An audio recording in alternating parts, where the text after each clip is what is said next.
Est-ce la fin du Barça tel qu'on l'a connu? Més que un club, le Barça bien plus qu'un club, hein. Bientôt peut-être deux clubs, un club en Espagne et peut-être un club au Qatar.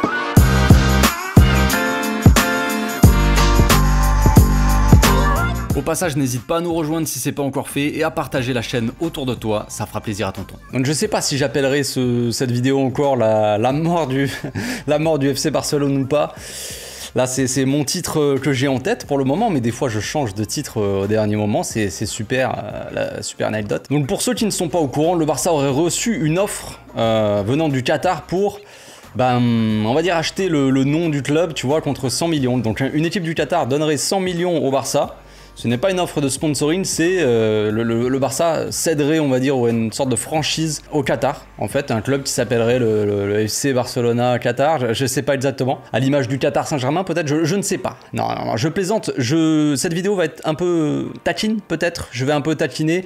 C'est évidemment, chez beaucoup de supporters, j'imagine, j'espère ne pas avoir de l'hypocrisie, on va dire. De l'hypocrisie. Parce que moi, le premier, beaucoup de supporters critiquent le PSG. Alors évidemment, ce n'est absolument pas la même situation, forcément le Qatar Saint-Germain, le Qatar a racheté le PSG et détient le PSG, donc ce n'est pas la même situation, mais disons que ce genre de situation ouvre un petit peu la boîte de Pandore, ouvre un petit peu les portes, on va dire, entrouvre à un futur peut-être un peu moins sympathique. Donc ça fait débat chez les supporters, il y en a plein qui se disent de toute façon il nous faut de l'argent, absolument de l'argent pour acheter des recrues, concrètement, parce que si le Barça vend, on va dire, son nom, donne son nom à un club qatari, c'est pour avoir de l'argent et c'est pour pouvoir faire des opérations sur le mercato, j'imagine. C'est pas pour avoir 100 millions pour construire une nouvelle statue de Messi devant le stade ou un truc dans le genre. Je pense que c'est pour le mercato. Donc ça fait débat, évidemment. On en est... moi, ce genre de choses, ça me refait penser à l'époque où le Barça n'avait pas de sponsor sur les maillots. On les voit là, les petits maillots qui sont en haut. Donc dans les années 2000, tout ça, le Barça n'avait toujours pas de sponsor début 2000, 2005, tout ça. Le Barça n'avait pas de sponsor sur les maillots et je me rappelle qu'il y avait ce discours-là de dire, même chez les supporters, on était un peu fiers de se dire, nous on n'a pas besoin de sponsor, tu vois, on est l'équipe encore, on résiste encore et toujours à l'envahisseur, on n'a pas de sponsor sur le maillot, on était fiers un peu de ça, alors qu'il y avait des clubs qui avaient des sponsors partout sur les maillots, c'était un peu dégueulasse.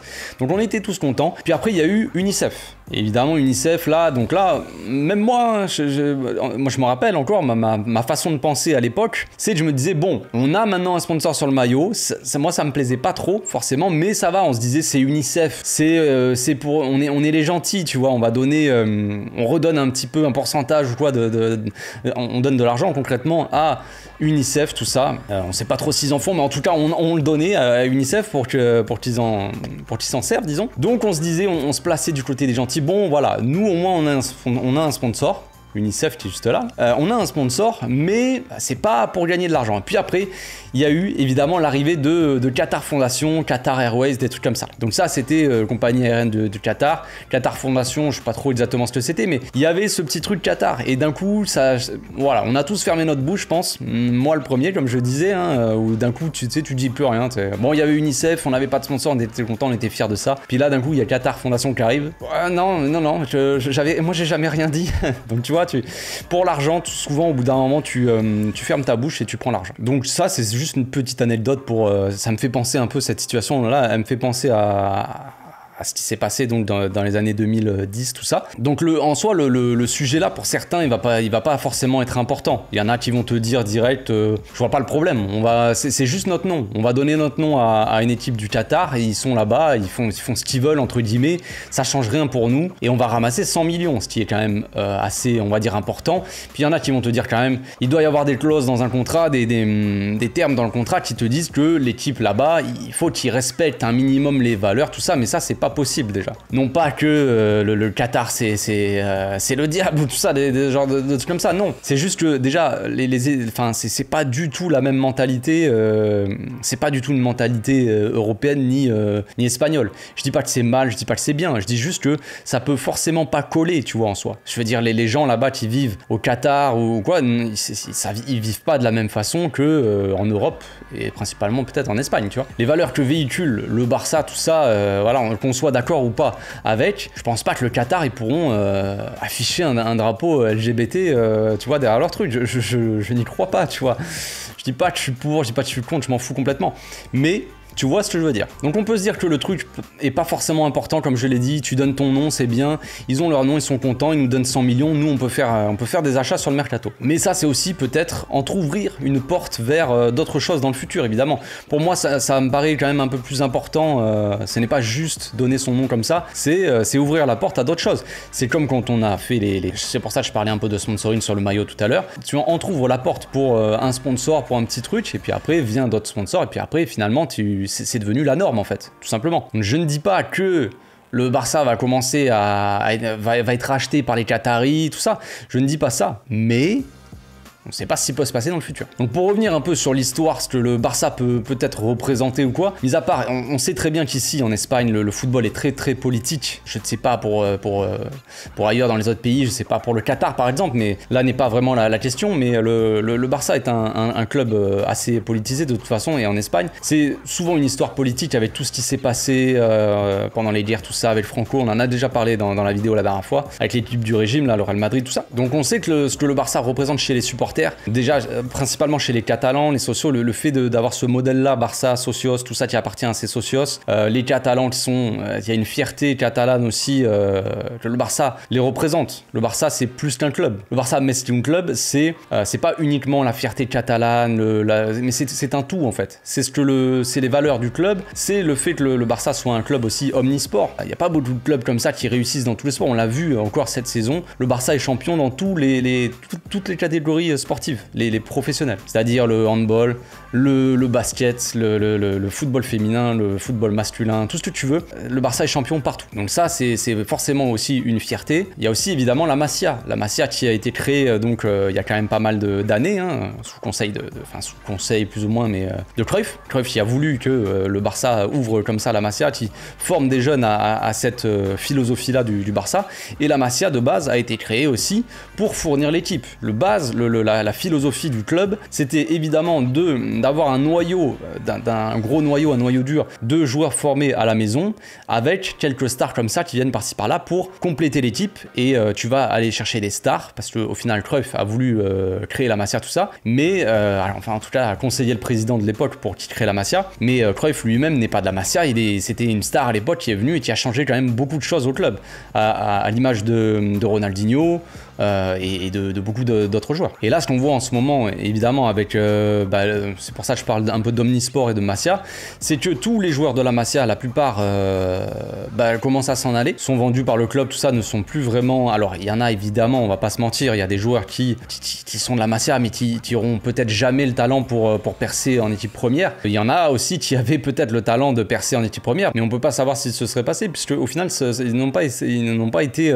testés, en tout cas. Et on voit avec l'omnisport, avec les joueurs de basket, qui est le joueur de basket qui n'a pas été prolongé, son contrat a été fini, ou je ne sais pas exactement, mais je sais plus, mais j'ai vu passer ça. Donc le joueur de basket était un joueur assez important de l'équipe, par le coach aussi du basket. Il y avait beaucoup de changements dans toutes les catégories en fait, parce que le Barça, j'ai l'impression qu'ils essaient d'économiser de l'argent un maximum pour avoir un mercato correct, en tout cas pour l'équipe première de football. Alors nous, on va pas se plaindre, on va pas faire les hypocrites non plus à dire oh, c'est triste ce qui se passe avec le basket. Je pense que la plupart de ceux qui regardent mes vidéos et moi-même, j'ai jamais regardé un seul match du basket du Barça. Je vais pas faire le gars triste. Ils ont viré, je sais plus comment il s'appelle, hein, le gars du basket, le coach, tout ça, qui faisait un bon travail quand même. Le coach qui a pas été gardé, ou je sais pas, son contrat a pas été renouvelé, j'en sais rien. Mais il y a plein comme ça de catégories. C'est comme le football sale ou le handball de Barça. Moi, ça m'intéresse pas forcément. Mais il y a ce truc-là d'omnisport. Le Barça est censé représenter ça aussi, de base. Donc maintenant, il y a la situation, le contexte un peu du football aussi, parce que, comme je l'ai dit, le problème économique du Barça, la façon de fonctionner du Barça, elle n'est pas forcément viable dans le football d'aujourd'hui. À l'époque, c'était bien sympa, on avait des joueurs formés à la Masia, c'était des génies, on avait des Xavi, des Iniesta, des Messi, des Piqué, si tu veux, on avait des Fabregas, bon, Fabregas c'est pas revenu longtemps, mais tu m'as compris, Valdés, bref, il y avait énormément de joueurs qui étaient formés à la Masia, il n'y avait aucun problème, parce que c'était des monstros, tu vois. Là maintenant, on est quand même sur un autre problème. problème. Et la situation, le contexte du football est que maintenant, on ne peut plus rivaliser avec certaines équipes en Europe. On regarde à l'image de City, du PSG, qui ont été rachetés par des États, enfin c'est devenu des clubs États comme on dit. Il y a Newcastle aussi qui arrive, voilà. Il y avait Chelsea aussi, il y avait Abramovich, qui était détenu par un milliardaire russe, voilà, bon, qui était parti pas longtemps. Mais voilà, on peut pas forcément rivaliser, il y a l'économie aussi, la façon dont c'est géré les championnats aussi, l'argent que récolte une